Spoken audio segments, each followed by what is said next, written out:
I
get this guy? Sure, you take that guy for now. Alright.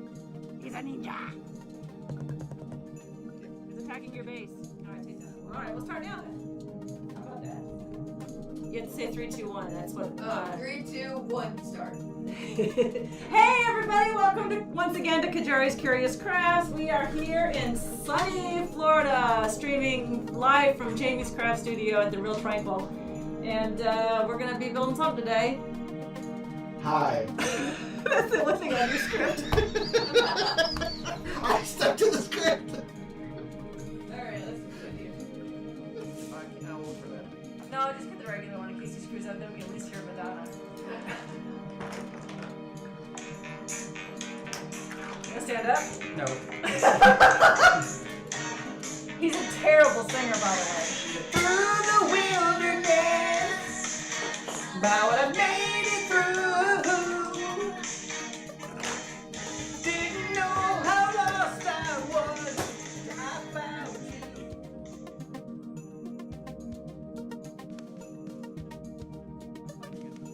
Check it out, guys. That's what it looks like up close. Is that good? Yeah. Yeah, no, that's good. See the different colors in there? It could be good at a angle. Oh, sure. So I look better at an angle too.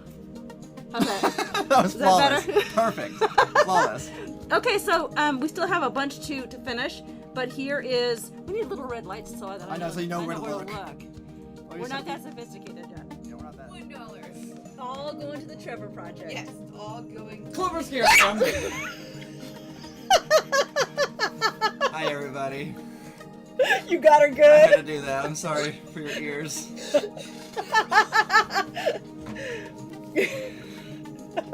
She gonna start crying. I'm sorry. I'm holding a laptop on my lap. I'm not really sorry. Well, look at you, fancy pants.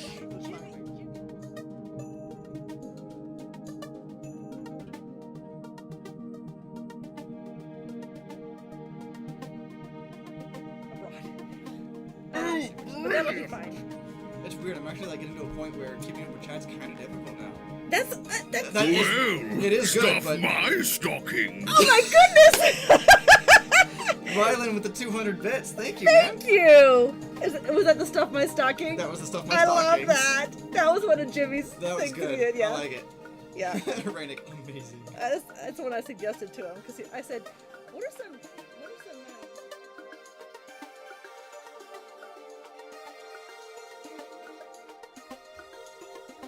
And we are live.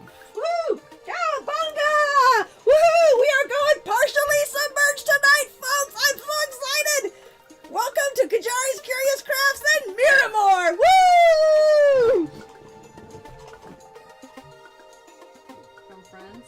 You. You? I don't think so. No. He does look like Ross from Friends. Oh, come on.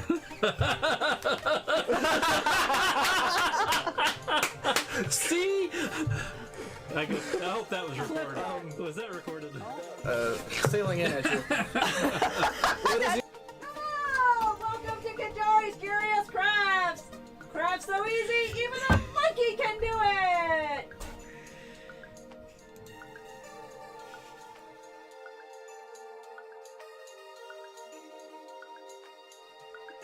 What did you do, Ray?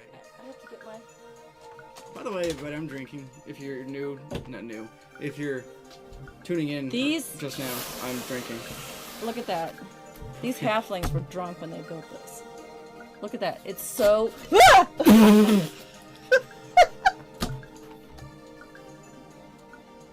Somebody please clip that.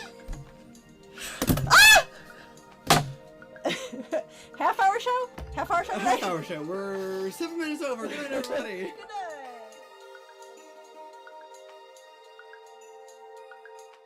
Can I come up now?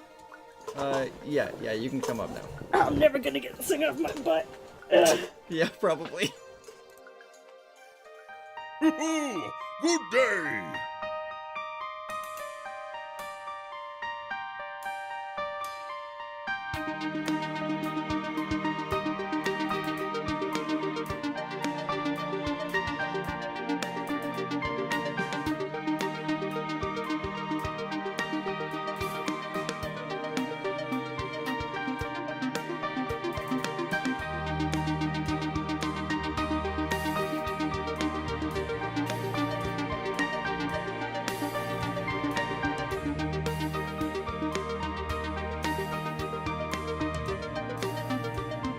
Simply smashing.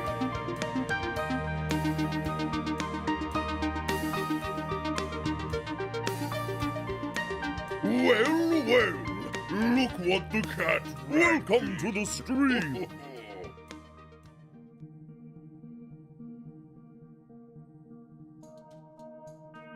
Hello, everybody! Welcome to Qyjari's Curious Crafts. Sorry about that extra long opening, but I did put my Nerdsmith promo up there for all of you to watch some of those clips from our previous shows. I hope you enjoyed that. And I also hope you can hear me okay, because, you know, I self-produce these, and actually I haven't started drinking yet, but I'm considering it. I think I have bronchitis, so of course I need to add bronchitis to the, you know, the mix. So anyway, hope everyone's doing great. We're going to continue working on Aboard the Diamond's Light, our 3 sheets one-shot campaign that is probably up to about 13 pages now, actually. Can everybody hear me okay in chat? I hope. Remember, if you are a subscriber to Twitch or a newly Nerdsmith subscriber, you are welcome to join me on Discord chat and help me with this story. So I am...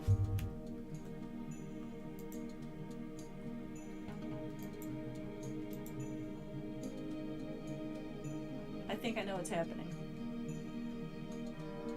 Hello! How's that? Is that better? Like I said. I've lost it. I have bronchitis, so I'm probably going to lose my voice before the end of the night. Welcome to Qyjari's Curious Crafts. Sorry about that longer than usual intro. And this longer than usual intro.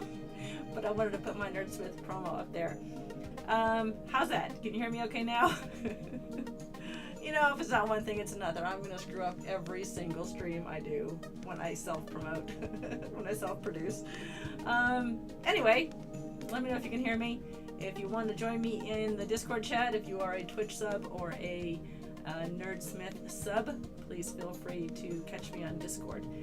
Right now I'm alone in the stream chat party, but that's okay. We're continuing with Aboard the Diamond's Light, our 3 sheets one shot, like I just said, but you couldn't hear me. It's now not 3 sheets, it's 13 sheets long. Okay, so I've got it up here. I did start editing a little bit because it was getting a little unwieldy with all the things that we had added to the story. So we're going to go over it briefly tonight to see what we need to add to it or fix. Yeah, I'm thinking mine's I went this morning to the walk-in clinic and she said, here's some steroids and here's some other stuff and here's put this up your nose and just go home and rest. And I'm like, yeah, I'm not gonna do that.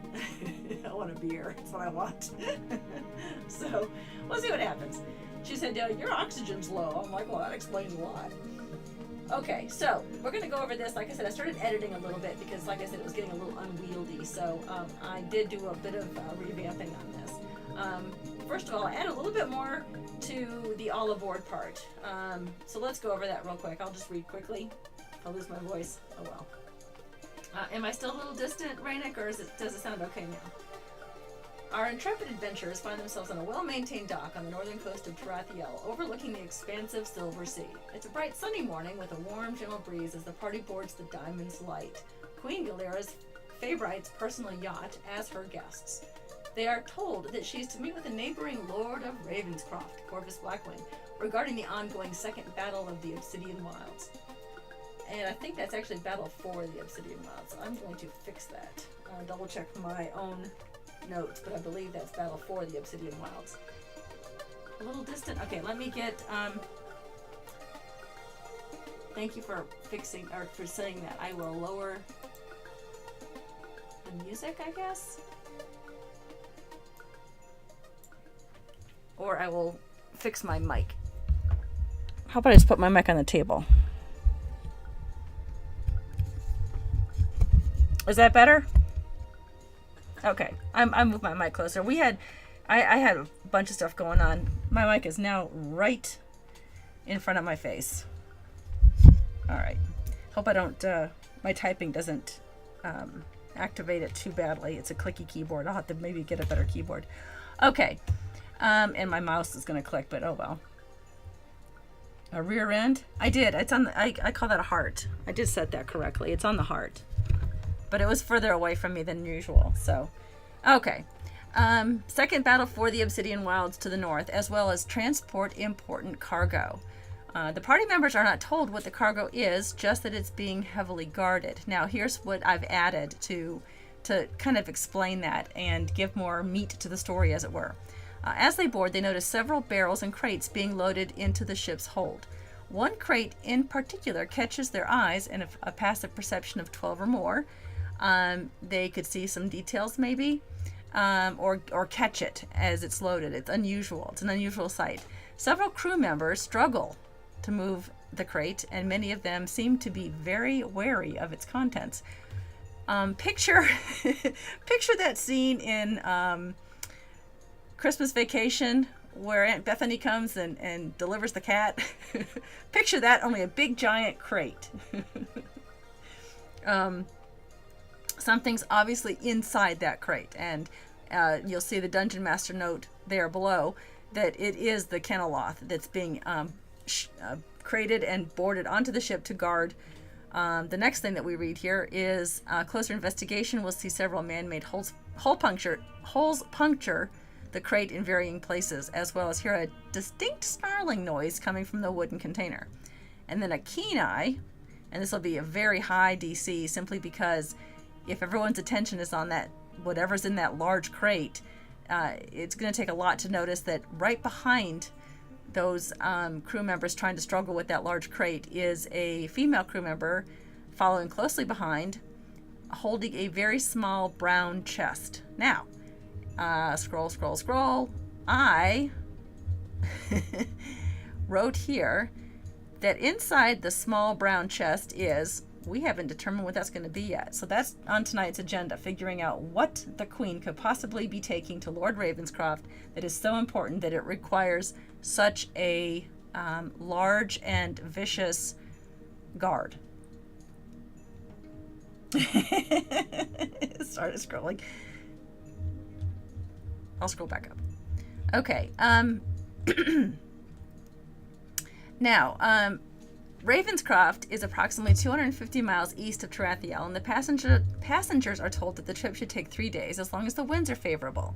Now, that's up to the DM. The Diamond's Light is a long ship, and I told you last week, we pulled up from Wizards of the Coast, did a Unearthed Arcana of the Seas, I think it's called. I think I have it up here. Hold on, let me find it. It is of Ships in the Sea, and it is basically a playtest content for anyone having a ship battle. And we have decided that our story will have 2 ships on it. It will have the Diamond's Light, which is a long ship, and then later on we'll see that we're going to also have an airship. We've already kind of written that part of the story. So what I had to do then is decide how long it would take that long ship to get from Tarathiel to Ravenscroft, and it would be a little over 2 days. So with I don't know, with unfavorable winds one day, it'll take about 3 days. So that's what we kind of thought. This one happens to also have 4 ballista located on the deck of the ship, 2 on the port side and 2 on the starboard side. And there's a sidebar. It's on the next page actually. So maybe I won't put sidebar. I'll just say see the stat bar. And I'll show you what I've done with that. I have copied all that information over from the Unearthed Arcana Wizards of the Coast PDF and put it here with a little bit of floof. Put some floof on it. Okay, so Queen Galera is not on deck when the party boards. They are greeted instead by the ship's captain, Amaris John. And then we all, as a collective, went over what Amaris John's desires, fears, his description, any kind of other quirks that he has. In this case, he is a half-elf, but he claims to everyone that he's a full elf. He has desires to keep peace on the ship at all costs, and he loves fruity mixed drinks, especially the elven delicacy fruit puns, which you guys helped name. And he doesn't like the idea that anyone would discover his half-elven heritage, and it would be an insight check. I gave it a difficulty check of 16, but maybe we can make it that more. Depends. Depends on how we think he should behave. Okay, so I added this too. Behind the party members, several other passengers come aboard the Diamond's Light. The party hears, and I got this from Dolores Umbridge, so I totally stole that from J.K. Rowling. And a soft clearing of a throat as an older, seemingly well-to-do couple attempt to pass them on the boarding plank. This is where we get the first impression of this aristocratic couple that we talked about, and we've already given stats to. The wife appears to be speaking to her husband in veiled whispers, but veiled kind of means that she wants everybody to hear. She's trying to whisper, but kind of not hiding it. And it sounds like the party has caught them mid-sentence, or her mid-sentence. After all, Orem, we are guests of the Queen. Special privileged guests, as it were. Her husband looks sheepishly at the adventurers. Yes, dear, but... And then she interrupts him because he's henpecked. And should have boarded very first. Orem, the husband, bows his head. Yes, dear. His wife gives a contemptuous glare to the party. She is now no longer whispering. She doesn't even try to hide it. Captain John, I say, we have a bit of a surprise for you. The captain turns his attention away from the party and toward the couple, and of course he's enamored because they are a very well-to-do couple, and they've been guests on the boat before, and they're friends with the Queen, so of course he turns his attention to them. Mr. and Mrs. Astar, welcome aboard. The wife tisks and gestures to a very old, very frail-looking elvish manservant limping along behind her and Orem, his arms laden with luggage and bags. He gives his mistress an ornately wrapped bottle with a slight bow. Here you are, madam. The wife scowls at the old elf and snatches the package. She just treats her servants and the people who work for her with contempt. Turning with an expansive smile, she hands it to the captain. We would never think of boarding Her Majesty's yacht without a proper, very expensive gift for the captain. She gives another condescending look to the party. The captain seems delighted. Is this? No. Is this a new bottle of fruit puns? The captain hastily leaves his post, as his attention is now fully focused on the aristocratic couple. Thank you, Mirabella, darling. So that is what I've done for that part of the story, just to give a little bit of more meat to it and to kind of let the party see, without actually interacting with the couple, sort of gives them an idea of the kind of people they are. And then we went into maybe asking around, maybe they ask fellow passengers or a deckhand or something who those people were, and find out they are the Astars, Orem, and Mirabella.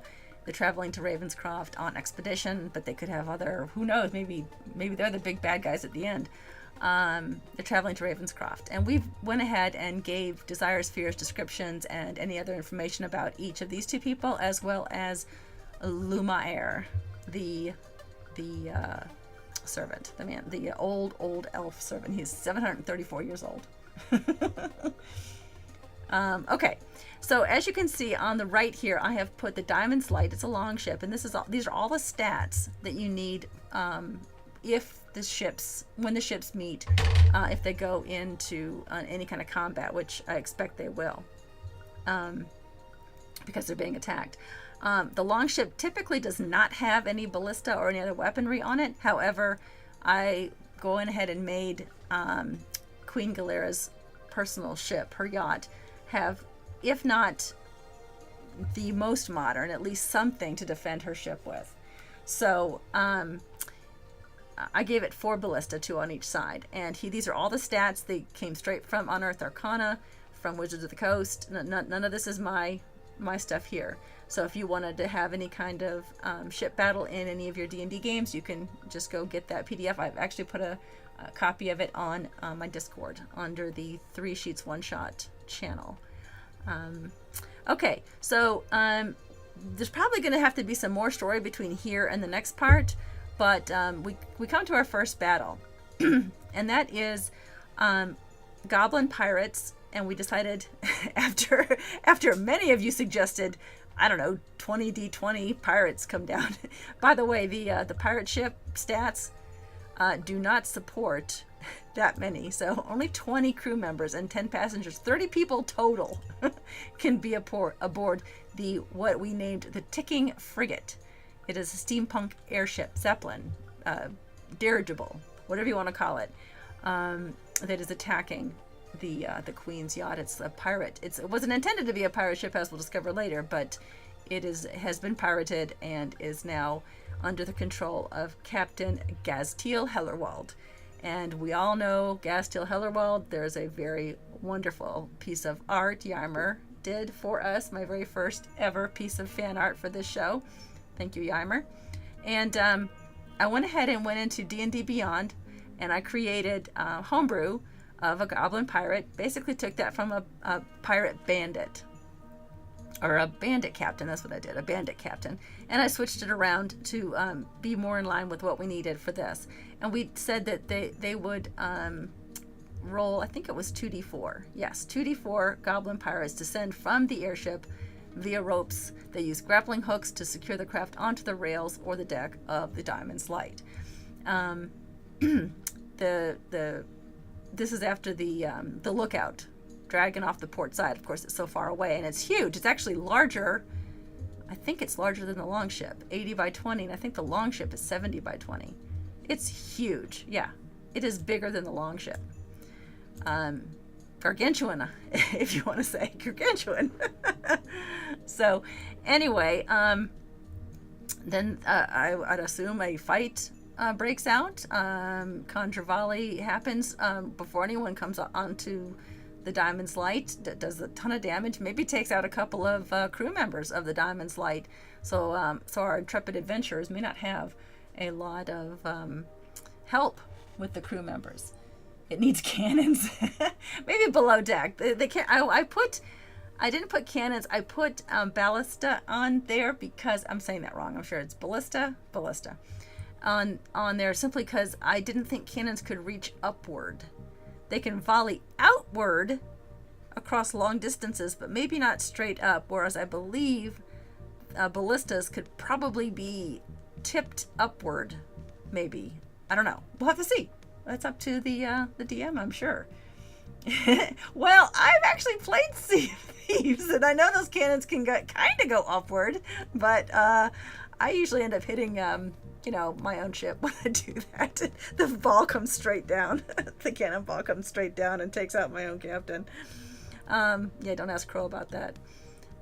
Okay, so that's after a Conjure Volley, Goblin Pirates, and then Captain Gastiel Hellerwald. And I did go ahead into D&D Beyond and created, and I shared with you, I think, on my Discord channel, the stats for him.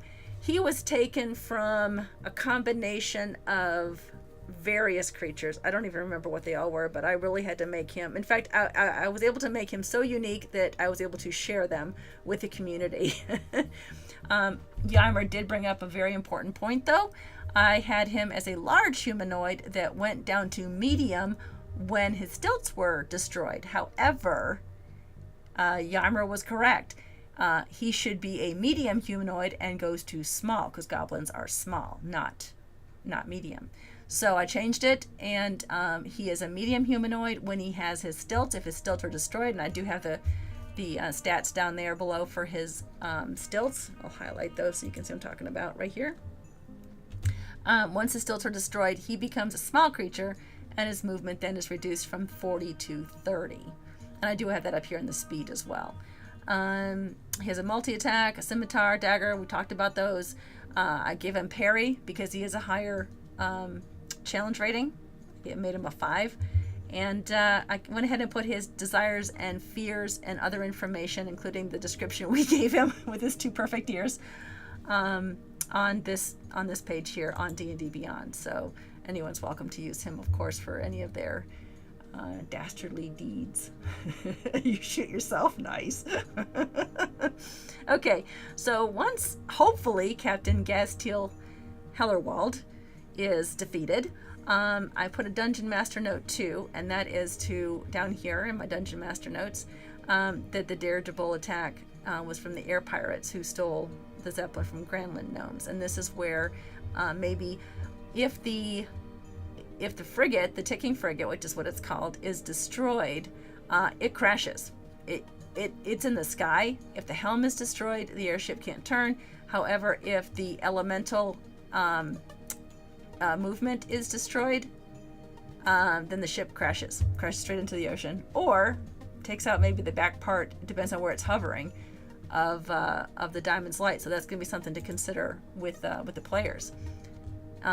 Okay, so if they're successful in overtaking the Goblin Pirates and Captain Hellerwald, then Queen Galera must decide what to do with the airship. If the ticking frigate is destroyed, the wreckage can be left to sink into the sea. However, if the aircraft is not destroyed, paperwork aboard the ship would show that it had been stolen.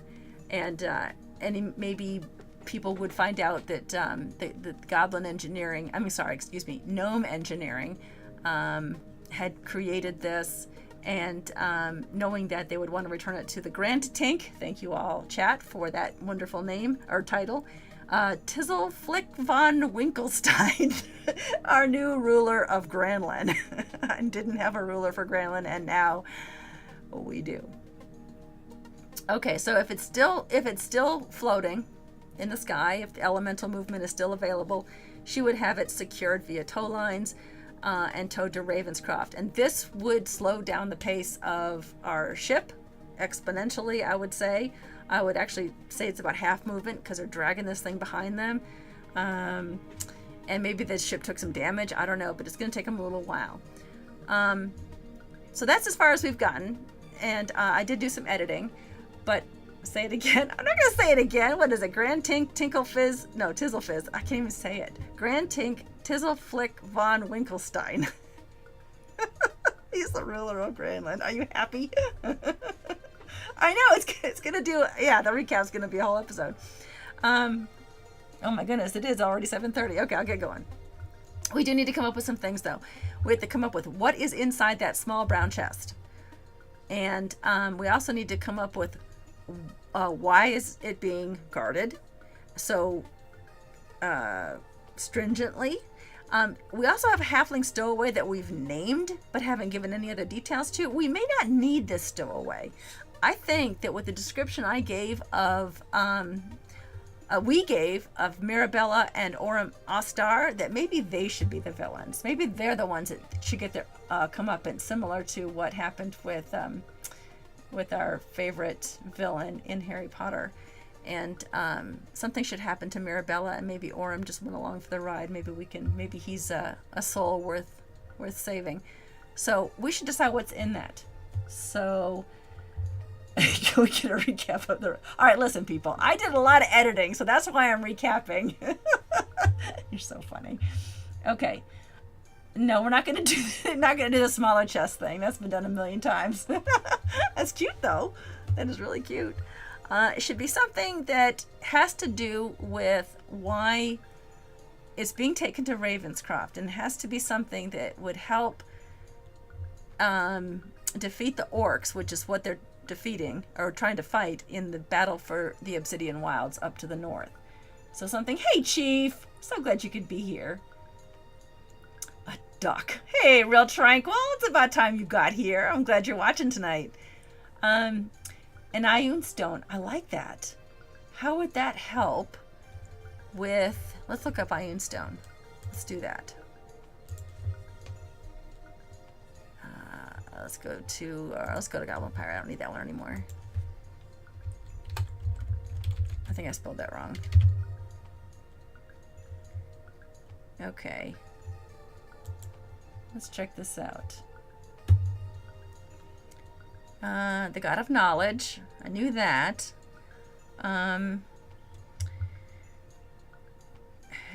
Distance of this could be a oh, here we go. A greater absorption Ioun stone. Okay. Oh, wow. Okay. Once the stone is canceled 50 levels of spells, it burns out and turns dull gray. Oh, that's a lot. Oh, there's a bunch of legendary Ioun stones. Okay, this is good. We can try to go with this. Let's decide what would help them most in the battle for the Obsidian Wilds against the orc invasion. Anyone have any suggestions? And if we have to, we can make this even stronger, or you change it a little bit if we have to. You think regeneration would do it? 15 hit points. Oh wow. End of each hour. That's huge. Okay. There's proficiency bonus that would really help. Maybe what's the leadership one? No, that's not gonna help. We need something that's gonna really help the battle for the Obsidian Wilds. I think maybe we should just create just call it a legendary Ioun stone, and we'll just make something that's legendary that's gonna help. We'll just make a homebrew item. I think that's what we should do. So let's excuse me. I'm losing my voice now, guys. It was all that recap. I'm gonna put legendary Ioun stone. I do like that idea. Maybe it's a legendary Ioun stone of orc killing.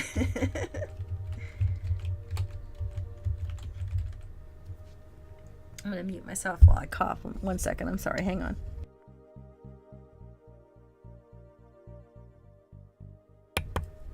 Okay, hopefully that did it. Sorry. All right, legendary Ioun stone.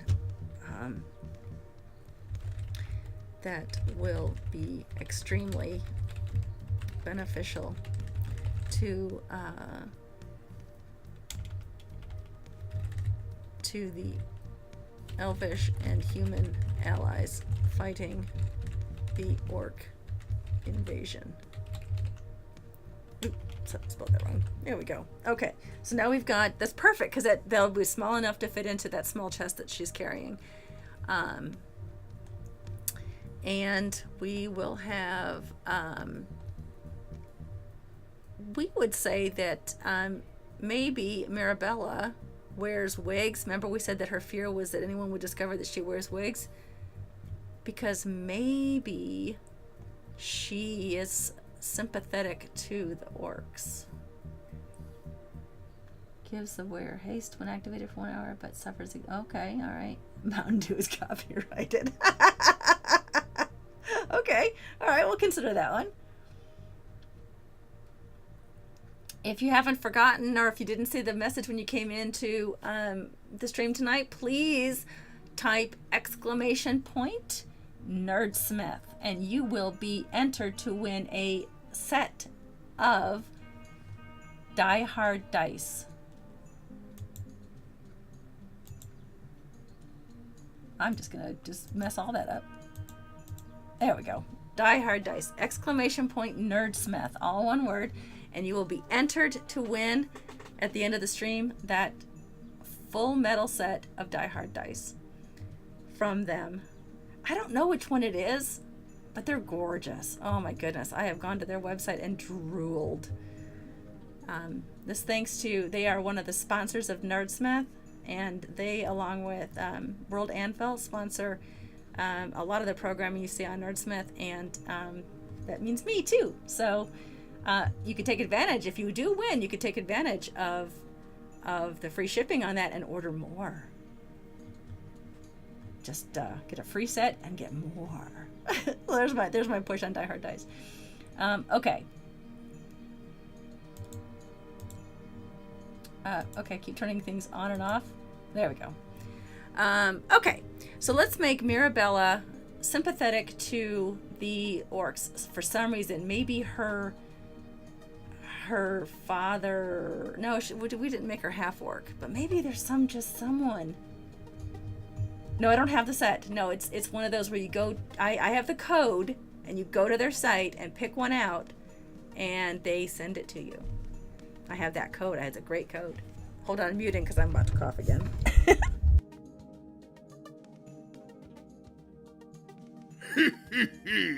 I missed that smiling face. Well, hello, Anchoku. A half-orc halfling. What do we call that? An orcling? I don't think I actually muted myself when I coughed, so sorry about that. So maybe we'll change her. Maybe she is a half-elf.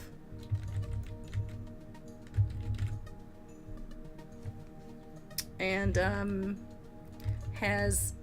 maybe she, I know this would make her a quarter elf, but maybe she has orc in her ancestry. I don't know how else we would describe that. I need someone to come and chat with me. Oops, not elf. How come I don't have anybody in my stream chat party? Okay, so maybe we'll have she's sympathetic to the orcs, and she wants to get that Ioun Stone before it can be delivered to Ravenscroft, to Lord Blackwing, and then sent over to help with the defeat of the orcs to the north. No worse than I do, dude. Come on. I sound like a 71-year-old smoker right now. That's okay. I understand. Okay, so let's do that. Let's have this is supposed to be a one-shot. I think you're right. I think it's going to take like 8 hours to do this game at this point. But we do have several goblin pirates, a goblin captain, and a ship to defeat, as well as whoever, which means I have to make Mirabella the evil person. And we'll say that Orem has no idea that anything about her, except that she does wear wigs. Oh, maybe she wears wigs to hide something, a scar or a tattoo on her head. Maybe she's bald, and she has an orc tattoo on her head from when she was a child. I like that. Yeah. Okay. And we're gonna do that. And but she does wear the elaborate wigs to hide that. And she puts on these airs. So we're gonna let Orem be a good guy. We're gonna let him off that he has no idea. Maybe he was he's been what's it called? Under her power somehow. Or had been scalped. Yeah, that's true. What is it called when you can charm person? Is that it? But what is it when it can be almost all the time? There's got to be something. We'll do that he's been charmed, and she's the bad guy of this, and she's going to try to take the Ioun Stone on the, we'll say this third night. Also second or third. Let the DM roll. Or third night. The party is roused from their slumber by the sound of screaming. And we'll make it Orem. From below. Screaming and snarling.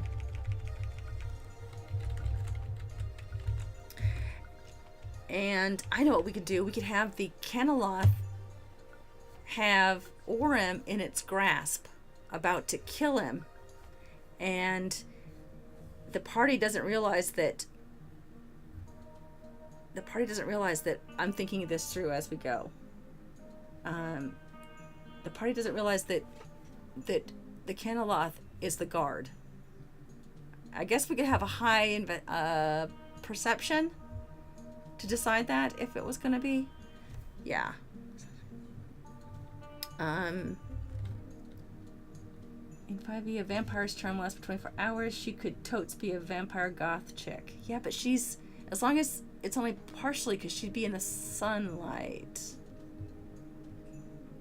Can vampires, is it in 5e, I don't remember. Can vampires be in the sun, or do they just have disadvantage on attack rolls? Let's look it up. It's a good idea.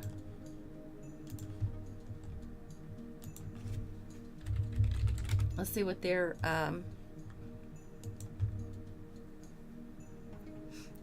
oh, they're challenge 13. That would work though if isn't in the sunlight or running water, can use this action to polymorph into a tiny bat. Okay, got that. Mist form. Yep, I know all that stuff. Spider climb. Yep, knew that. All right. Can't enter a residence without an invitation. Yep, knew that. Running water. Simply smashing. That is simply smashing. Thank you so much, Chief. You scared me. I saw Mimsy pop on the screen. Ah!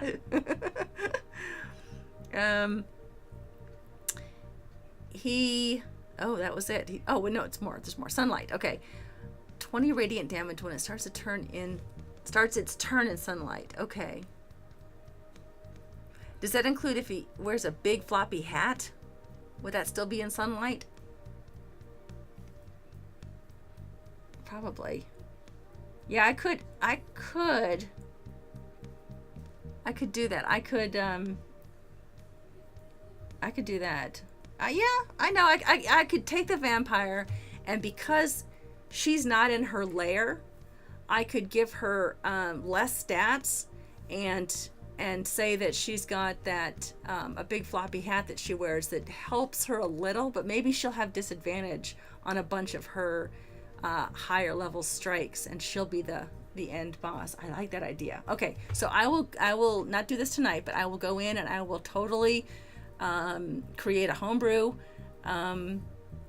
What should we call it though? We should call it something. Help me think of a good name for this type of beast. It's some sort of vampiric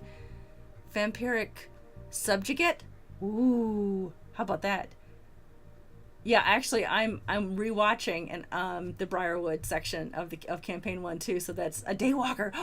Tranquil, that's beautiful. That's awesome.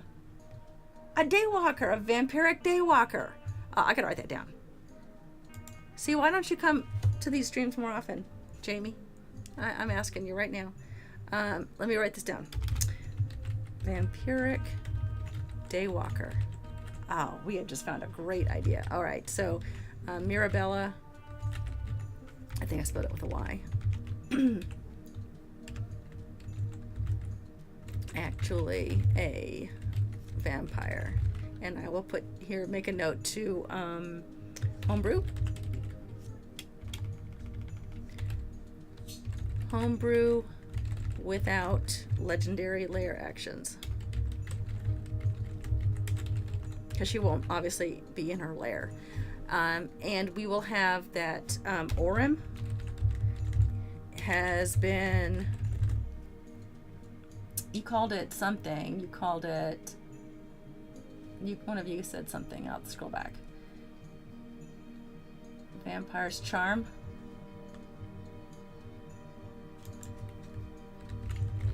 Charmed and is innocent in his wife's villainy. That doesn't look right. Villainy. There we go. And same with oh no, let's say Lamuer is aware of it. Let's say that he is a subject. he is a bad guy. You want to make him a bad guy? Lamuer. Gotta spell it right. You guys back up these words. I don't know how to spell them. He is. I don't know. Should he be aware of his mistress's condition or what? What do you think? Or should he be another innocent bystander? What do you guys think? Say that. Lamuer is aware. Lamuer is aware. Lamuer is aware. I can't say it 3 times fast. He should be. Well, Lamuer is the servant, or Orem is the husband, and he is a werevamp elf. I don't think that we're gonna make a triple threat here on that. This is only a level 8 party. Let's say he's oblivious. I'll put a question mark. Maybe we'll change our minds and do that. Okay, good. This story is coming together, and I will do a bunch of editing, and we will definitely. What I'll do is for next Friday night, I will have definite questions to ask, and I will post them in Discord, and you guys can have ideas of what you want to add to that for next. We're not done yet tonight. Don't go anywhere. But just for next time, go to Discord and check out the questions there. Someone remind me to do that. I'm on meds. Okay, so let's get back to our story. They're roused from their slumber by the sound of screaming and snarling from below.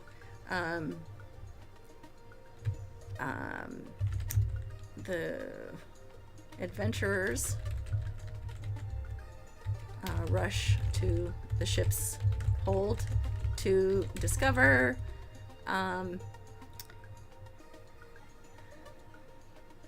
a locked room. Well, how about discover the lock on the, what kind of room is it?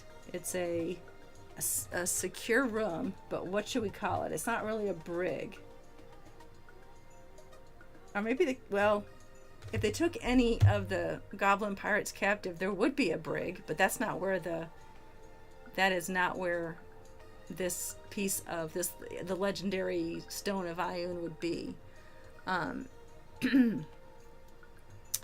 Storage. One of the storage rooms. Discover a lock on one of the storage rooms has been broken. The door open wide. Just inside. What are they saying for me to do? Nope. I should say is. Just inside, they see a large. Let's get to our description of this beast. It's right here. We just had it. It's the Caneloth. Describe it. It's a plated. It looks like some sort of red fiend. Plated red beast. Plated in natural armor, I think. Did it say natural? Let me go back and look. It doesn't say. Oh yeah, natural armor. There it is. Okay. Plated in natural armor.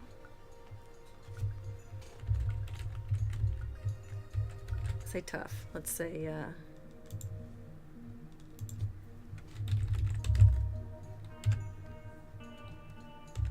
it's long, spiked tongue.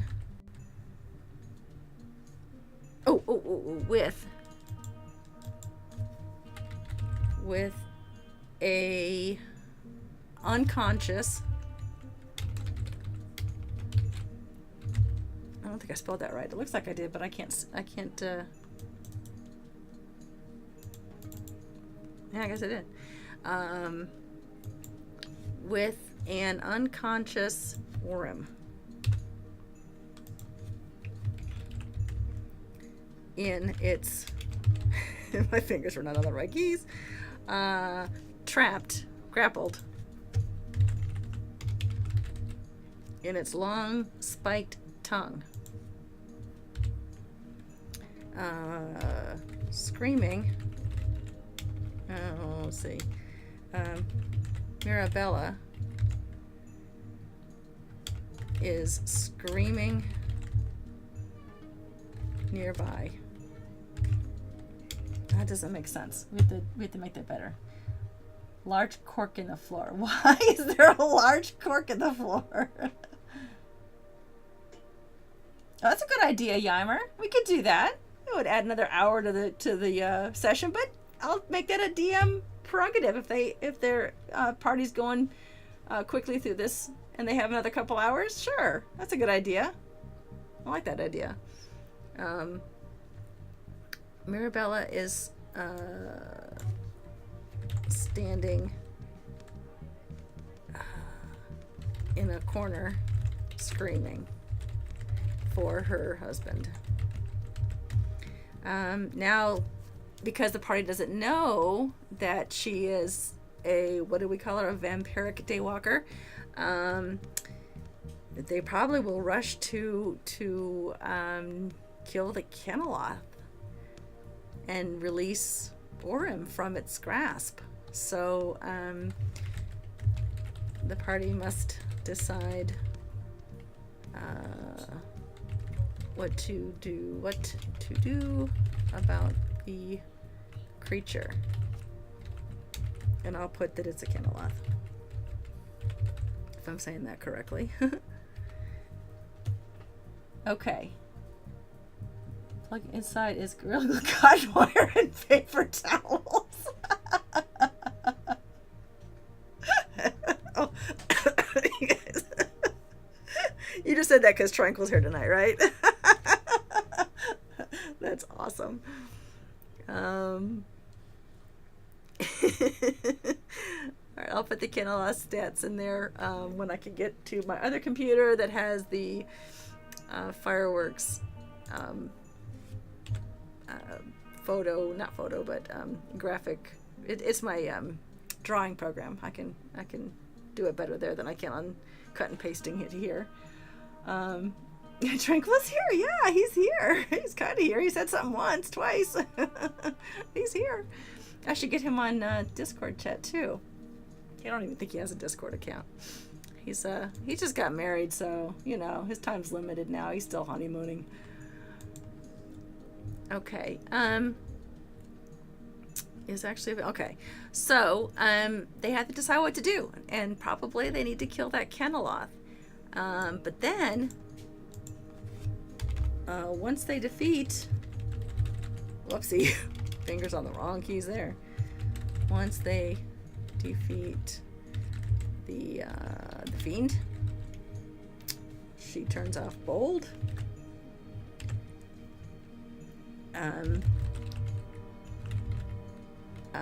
We'll have to write some dialogue.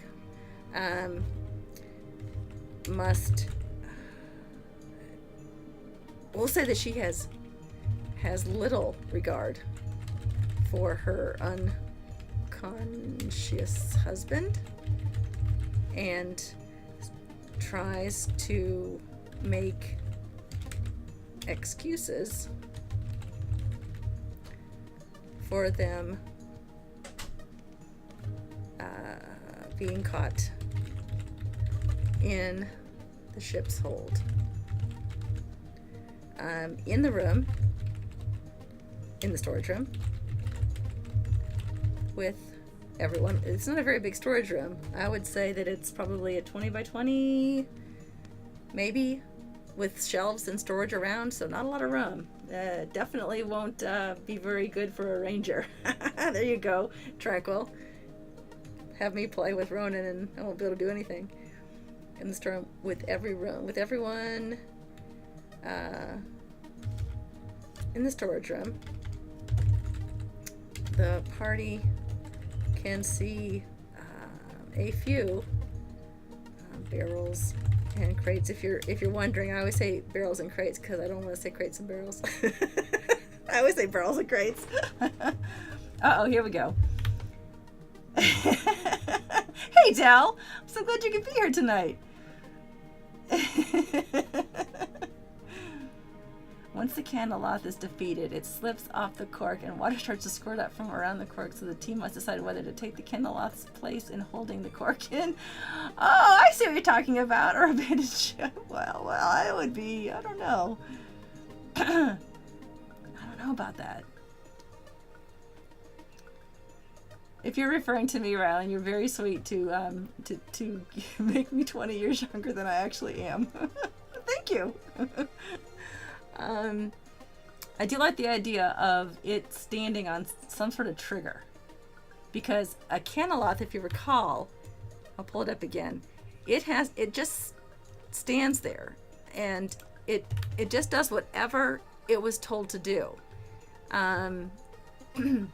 Unless it's instructed to kill, Candleloth merely holds onto its prisoner. But if given the order, it'll tear it limb from limb, which means that if he's already holding Orym in its tongue, in its grappled, then I would say that the Candleloth probably has a disadvantage or cannot do that action on its turn. So, and the 29, yeah. Oh, you're so sweet. I have kids older than that. Or a kid older than that, and one approaching that fast. Okay, so that would make sense. If the Candleloth has Orym in its grasp, and that's what he was told to do, not to kill anyone, but just keep it there, then I would say that the Candleloth definitely has disadvantage or can't use that action. That ranged weapon attack, he cannot use this feature because he can only do one target at a time. Okay. All right, perfect. Because it is a challenge rating of 8, and if there's only 3 or 4 players that are only 5 to 8, that'd be a bit, especially if they're dealing with right immediately afterward, dealing with a higher level vampiric. What do we call her? Daywalker. Vampiric Daywalker. That's a cool idea, Tranquil. Thank you so much for that. You're probably already gone. I'm saying thank you. He's probably already out of the stream. Oh no, there he is. I see him. That's a good idea. Yep, that would be he kind of moves off the spot, or is dragged off the spot somehow, or falls away from the spot when he's dead, and then an alarm is triggered, and that alarm may panic Mirabella, and then she starts wanting that chest. She starts like now she's fighting for it, and that's going to be awesome. That's going to be a great way to end the story. They have to defeat her. And then if the DM wants to, they can throw at them a mini mimic. Try to say that 10 times fast. A mini mimic. All right, so we will continue. We'll finish up next Friday with this story. I promise. This is only part 4. We'll do part 5, and then this will be done. But I will work on this, and I will post those questions I have for you next Friday. Thank you all so much for being here and for contributing. And I'm sorry about the raspy voice. And everyone, just say a little prayer that I don't actually catch bronchitis. Last time I caught bronchitis many years ago, my brother, not Real Tranquil, but another brother, came home from work and came over to check on me, and I was sitting with some medication. I was sitting in the chair, and I said, hey, guess what? And he said, oh, what? What's this? Are you okay? I said, yeah, I took my arm off today. And he says, you did? I said, yeah, but I put it back. He said, okay, all right, you sit there. Do you want some water? It was hysterical. I don't remember anything, but apparently I was kind of hopped up on painkillers or something. So I don't want to get that again. He reminds me of that every time we get together. So it's always fun. Okay, so this coming Tuesday, Qyjari's Curious Crafts is returning. We are going to do more work on Miramore, and I am telling you now, it's Easter weekend, but I did plan to work on Miramore over the weekend some. So it's not going to look the same as it did when last we reviewed it. We did it on 2 Tuesdays ago, because we were at the Braves game on this past Tuesday. And hopefully that we will have more done and kind of get that going, because I want to get to the fun part of painting and doing some little things to it.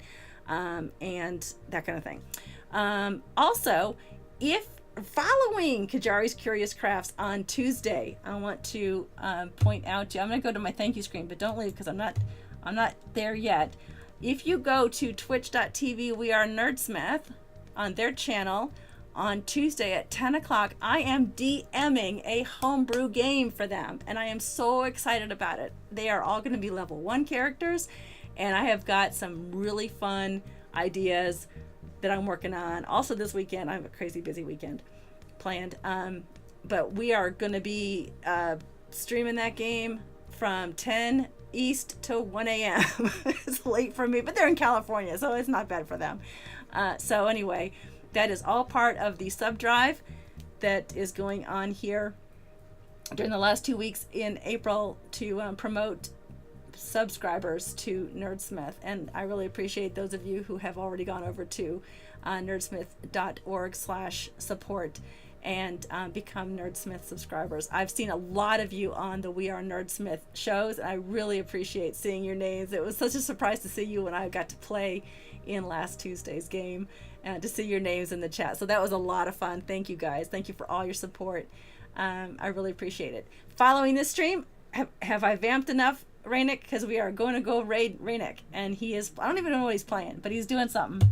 So we are going to do that after I get I have to remember where I put all this stuff. Let's take that down, and take that down, and put Raynick. There we go. Oh, I didn't take that down. All right, so we're gonna go. If he's ready, we are gonna go raid Raynick. Let me make sure. Let me go over there to Twitch. I don't even have it up. We're gonna take our viewers over there, and we are gonna give him some love. All right. Anybody? Can anybody see if Raynick's live yet? I don't want to raid him if he's not ready. He is live. Yes, let's go raid him. Awesome. I'll do that right now. Yeah. Thanks, guys. I really appreciate it. Have a great night and a great weekend, and happy Easter.